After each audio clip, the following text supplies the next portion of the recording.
दोस्तों आदाब, मैं फारूक सैयद। हमने पिछले एपिसोड में मुसलमान क्या करें डिटेल्स में बताया था कि महाराष्ट्र में 25 से 30 सीटें ऐसी हैं जहां मुसलमानों की आबादी 30 से 50% है और जहां से मुस्लिम उम्मीदवार आसानी से कामयाब हो सकता है। इसके बावजूद हमने बहुत बारीकी से जायजा लेने के बाद ये राय दी थी कि 2019 की असेंबली में 10 मुस्लिम चेहरे थे और 2024 में कम से कम 15 चेहरे कामयाब हो सकते हैं। 15 चेहरे भी कामयाब होते हैं तो रिकॉर्ड बन सकता है, क्योंकि 1999 की असेंबली में अब तक के सबसे ज्यादा यानी 13 मुस्लिम नुमाइंदे थे। हमने हमारे व्यूअर्स को ये भी बताया था कि 2024 के असेंबली में मुस्लिम चेहरे बढ़ाने का मौका उनके पास चलकर आया है, क्योंकि पहली बार बड़ी बड़ी पार्टियां एक साथ आई हैं। दूसरी तरफ हिंदुत्ववादी पार्टियां भी मजबूती के साथ खड़ी हैं और उनका खुलेआम ऐलान है कि उन्हें देश की सबसे बड़ी दूसरी मेजॉरिटी यानी मुसलमानों के वोट नहीं चाहिए। इसलिए बीजेपी ने अपनी पूरी लिस्ट में महाराष्ट्र असेंबली 2024 के उम्मीदवारों में एक भी मुस्लिम उम्मीदवार को टिकट नहीं दिया है, यानी मामला साफ है।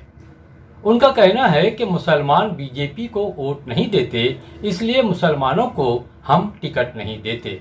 ये खुला ऐलान है और मुसलमानों ने भी इसे कबूल कर लिया है, इसलिए बीजेपी से कोई शिकायत नहीं है। दूसरी तरफ मुसलमानों के वोटों की सबसे बड़ी दावेदार कांग्रेस ने हर बार मुसलमानों से ट्रक भर भर कर वोट हासिल किए हैं, लेकिन मुट्ठी भर नुमाइंदगी या रिप्रेजेंटेशन देने से हमेशा कतराती रही है। ये कहने की जरूरत नहीं है कि जब जब कांग्रेस नाजुक दौर से गुजरी है तब तब मुसलमानों ने हाथ को सहारा देकर हालात बदले हैं। आजादी के बाद से आज तक इसकी मिसालें दी जा सकती हैं। ताजा मिसाल 2024 के लोकसभा इलेक्शन की है। लोकसभा इलेक्शन 2024 में कांग्रेस के जितने उम्मीदवार या इंडिया अलायंस गठबंधन के जितने उम्मीदवार कामयाब हुए हैं, मुसलमानों के वन साइडेड वोटों का नतीजा है। ये बात इंडिया अलायंस की सभी पार्टियां जानती और मानती भी हैं। अब जबकि महाराष्ट्र असेंबली 2024 में इंडिया अलायंस या महाविकास आघाड़ी की पार्टियां अपने उम्मीदवारों का ऐलान कर रही हैं, तो इन उम्मीदवारों में आबादी के हिसाब से छोड़िए बस 4-6 नाम गिनाने के लिए मुस्लिम उम्मीदवार दिखाई देते हैं। कांग्रेस का सबसे पसंदीदा चेहरा राहुल गांधी ने लोकसभा इलेक्शन के रिजल्ट के बाद ये कहा था कि जिसकी जितनी आबादी उसकी उतनी हिस्सेदारी। हम महाराष्ट्र कांग्रेस के चीफ नाना पटोले से पूछना चाहते हैं कि क्या राहुल गांधी का बयान महाराष्ट्र में लागू नहीं होता या लागू नहीं किया जाता।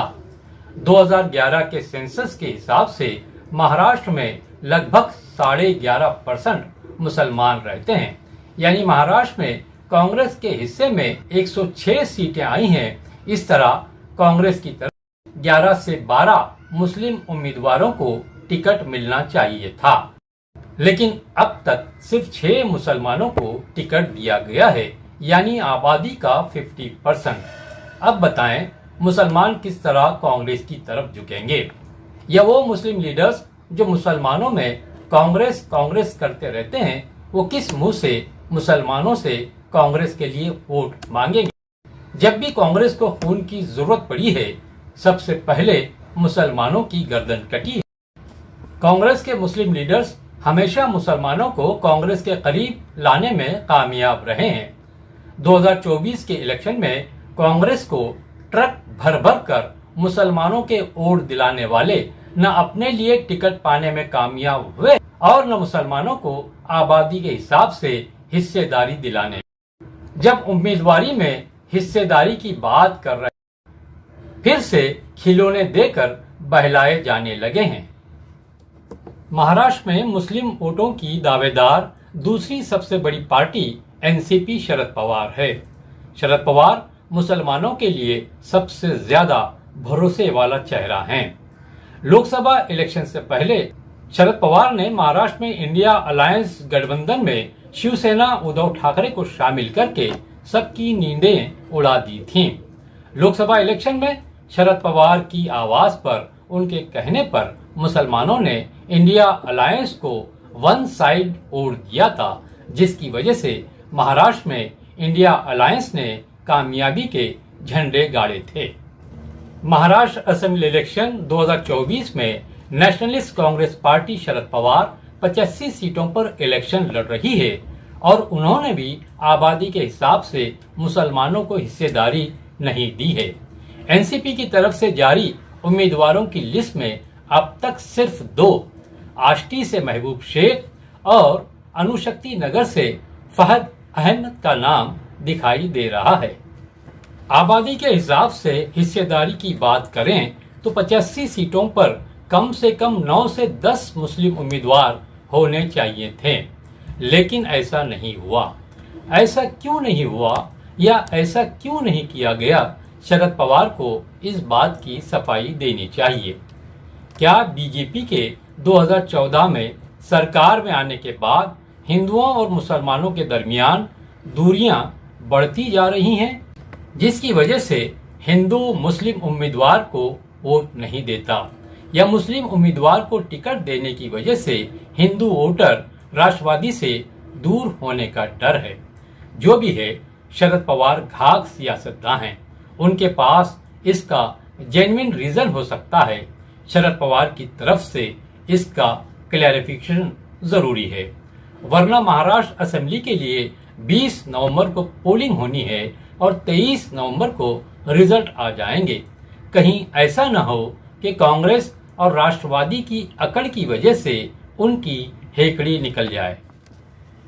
इस बात को सब जानते और मानते हैं कि लोकसभा इलेक्शन 2024 के इलेक्शन में महाराष्ट्र से कांग्रेस के 13 और राष्ट्रवादी के 8 उम्मीदवार कामयाब हुए थे। इन सब की कामयाबी में मुसलमानों की 100% वोटिंग इन दोनों पार्टियों के उम्मीदवारों को थी। जब मुसलमानों ने कांग्रेस और राष्ट्रवादी कांग्रेस के उम्मीदवारों को बिला शर्त वोट देकर लोकसभा में भेजा था, तो अब वक्त था कि कांग्रेस और राष्ट्रवादी मुसलमानों के एहसान को चुकाते और आबादी के हिसाब से हिस्सेदारी देते। हम राहुल गांधी और शरद पवार दोनों से पूछना चाहते हैं, क्या हुआ तेरा वादा? क्या इस देश में हिंदुओं के बाद सबसे बड़ी आबादी वादों पर ही फुसलाई जाएगी और कब तक लॉलीपॉप देकर चुप कराया जाएगा? कान और आंख बंद करने से हकीकत से मुंह नहीं मोड़ा जा सकता। आप मुसलमानों की अदालत में गूंगे और बहरे बनकर जिंदगी गुजार सकते हैं, लेकिन आप अपने ज़मीर की अदालत में हमेशा गुनहगार ही रहेंगे। जहां तक शिवसेना उद्धव ठाकरे का सवाल है, मुसलमान उन्हें मजलूम समझकर उन पर हमदर्दी करते हुए बीजेपी की फूट डालो और हुकूमत करो की पॉलिसी को सिरे से नाकबूल करते हुए महाराष्ट्र से उद्धव ठाकरे की सेना के 9 उम्मीदवारों को पार्लियामेंट भेजा। इसमें मुसलमानों की एक तरफा और भरपूर वोटिंग का ही सबसे बड़ा हिस्सा है। उद्धव ठाकरे के पास भी मौका था कि वो मुसलमानों के एहसान का बदला महाराष्ट्र असेंबली में मुसलमानों के 5 से 7 उम्मीदवारों को टिकट देकर चुका सकते थे, लेकिन उन्होंने भी ऐसा नहीं किया। उनके हिस्से में जो सीटें आई हैं, उनमें भी 30 से 50% मुस्लिम आबादी की सीटें हैं, लेकिन उद्धव ठाकरे ने बहुत चालाकी से, चतुराई से या ढिठाई से मुसलमानों को ठग कर आगे बढ़ गए। मुसलमान उद्धव ठाकरे से ये उम्मीद लगाए बैठे थे कि जिन सीटों पर उनके उम्मीदवार बगावत करके एकनाथ शिंदे ग्रुप में शामिल हो गए और जहां मुसलमानों की आबादी का रेशो ज्यादा है, कम से कम वहां वो मुस्लिम उम्मीदवार को टिकट देते। और अगर उनके पास मुस्लिम उम्मीदवारों की कमी थी तो अपने अलायंस पार्टनर कांग्रेस और राष्ट्रवादी कांग्रेस शरद पवार को सीट देते। ऐसा करने से उनके बड़कपन की मिसाल दी जाती, लेकिन उद्धव ठाकरे के छोटेपन की जगह जगह थू थू हो रही है। मुसलमान उद्धव ठाकरे के इस रवैये से सख्त नाराज हैं और मुस्लिम इलाकों में उद्धव ठाकरे के उम्मीदवारों के खिलाफ काम करने की प्लानिंग कर रहे हैं। कांग्रेस ने सिर्फ 6, मीरा भयंदर से सैयद मुजफ्फर हुसैन, मलाड से असलम शेख, चांदीवली से मोहम्मद आरिफ नसीम खान, मालेगांव सेंट्रल से एजाज बेग अजीज बेग और बांद्रा वेस्ट से आसिफ जकरिया को टिकट दिया है, जबकि एनसीपी शरद पवार ने सिर्फ 2, आष्टी से महबूब शेख और अनुशक्ति नगर से फहद अहमद को और शिवसेना उद्धव ठाकरे ने सिर्फ 1, चोपड़ा से राजू अमीर तड़वी को मैदान में उतारा है। पिछले एपिसोड में हमने महाराष्ट्र असेंबली इलेक्शन 2024 में मुसलमान क्या करें पर बात की थी और मुसलमानों से अपील की थी कि महाराष्ट्र असेंबली 2024 में मुस्लिम चेहरे बढ़ाने का मौका मुसलमानों के पास चल कर आया है, क्योंकि मुसलमानों के वोटों की सबसे बड़ी दावेदार कांग्रेस और राष्ट्रवादी कांग्रेस ने शिवसेना उद्धव ठाकरे को साथ लेकर बहुत बड़ा ग्रुप बनाया है और इन तीनों पार्टियों का एक मजबूत गठबंधन बन सकता है। ये तीनों पार्टियां मिलकर एक जगह से एक उम्मीदवार को कामयाब करने की कोशिश कर सकती हैं। इसलिए मुसलमान अगर मगर के बगैर इंडिया अलायंस के कैंडिडेट को, उम्मीदवार को वन साइड या भरपूर वोट दें। लोग इस बात को कबूल कर रहे थे, लेकिन इंडिया अलायंस गठबंधन की तीनों पार्टियों ने मुसलमानों के साथ फिर से धोखा किया है। इसलिए मुसलमानों में मायूसी पाई जा रही है और किसी और अल्टरनेट या ऑप्शन पर गौर करने के लिए मजबूर हैं। और अगर ऐसा होता है तो इसके लिए भी कांग्रेस, एनसीपी और शिवसेना उद्धव ठाकरे ही जिम्मेदार रहेंगे। यहाँ मुसलमानों में, मुसलमानों के लिए और मुसलमानों की सियासत करने वाले लीडरों को सोचना चाहिए कि जब भी रेवड़ियां तकसीम करने का वक्त आता है तो उनके साथ ज्यादती क्यों होती है। हिम्मत नहीं है दास्ताने जिंदगी अपनी सुना सकें, मुख्तसर सुनो जिसने भी दिल तोड़ा जी भर के तोड़ा।